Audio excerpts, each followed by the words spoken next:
Albert Einstein once said, everybody's a genius. But if you judge a fish by its ability to climb a tree, it will live its whole life believing that it is stupid.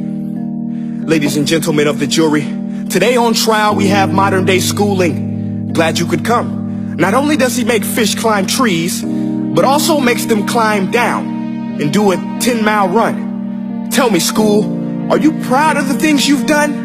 Turning millions of people into robots, do you find that fun? Do you realize how many kids relate to that fish swimming upstream in class, never finding their gifts, thinking they are stupid, believing they are useless? Well, the time has come, no more excuses. I call school to the stand and accuse him of killing creativity, individuality, and being intellectually abusive. He's an ancient institution that has outlived his usage. So, Your Honor, this concludes my opening statement, and if I may present the evidence of my case, I will prove it. Proceed. Exhibit A. Here's a modern day phone. Recognize it? Here's a phone from 150 years ago. Big difference, right?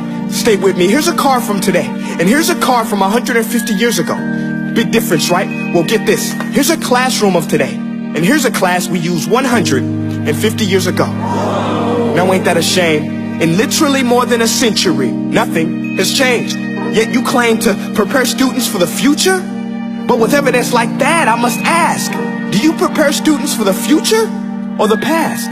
I did a background check on you and let the record show that you were made to train people to work in factories, which explains why you put students in straight rows, nice and neat, tell them sit still, raise your hand if you want to speak, give them a short break to eat, and for 8 hours a day tell them what to think.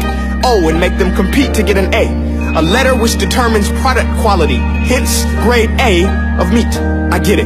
Back then, times were different. We all have a past. I myself am no Gandhi. But today, we don't need to make robot zombies. The world has progressed. And now we need people who think creatively, innovatively, critically, independently, with the ability to connect. See, every scientist will tell you that no two brains are the same.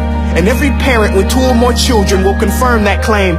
So please explain why you treat students like cookie cutter frames or snapback hats, giving them this one-size-fits-all crap. Watch your language. Sorry, Your Honor, but if a doctor prescribed the exact same medicine to all of his patients, the results will be tragic. So many people would get sick, yet when it comes to school, this is exactly what happens. This educational malpractice, where one teacher stands in front of 20 kids, each one having different strengths, different needs, different gifts, different dreams, and you teach the same thing the same way? That's horrific. Ladies and gentlemen, the defendant should not be acquitted. This may be one of the worst criminal offenses ever to be committed. And let's mention the way you treat your employees. Objection. Overruled. I want to hear this. It's a shame.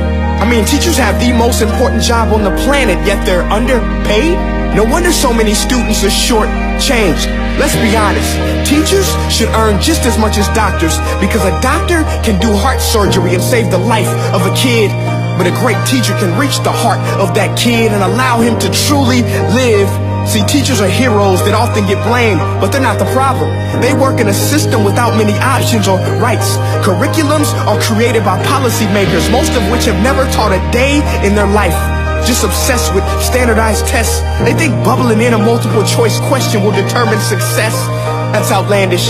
In fact, these tests are too crude to be used and should be abandoned, but don't take my word for it. Take Frederick J. Kelly, the man who invented standardized testing, who said, and I quote, "These tests are too crude to be used and should be abandoned." Ladies and gentlemen of the jury, if we continue down this road, the results will be lethal. I don't have much faith in school, but I do have faith in people. And if we can customize healthcare, cars, and Facebook pages, then it is our duty to do the same for education, to upgrade and change and do away with school spirit, because that's useless unless we're working to bring the spirit out of each and every student. That should be our task.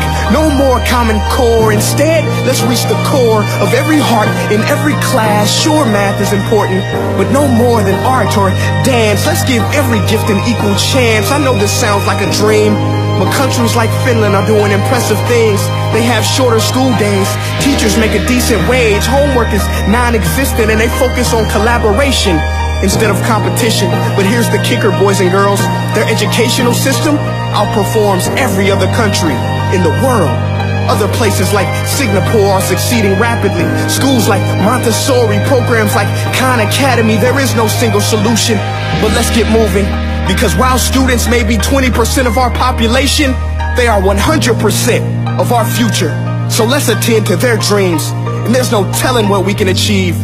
This is a world in which I believe, a world where fish are no longer forced to climb trees. I'll rest my case.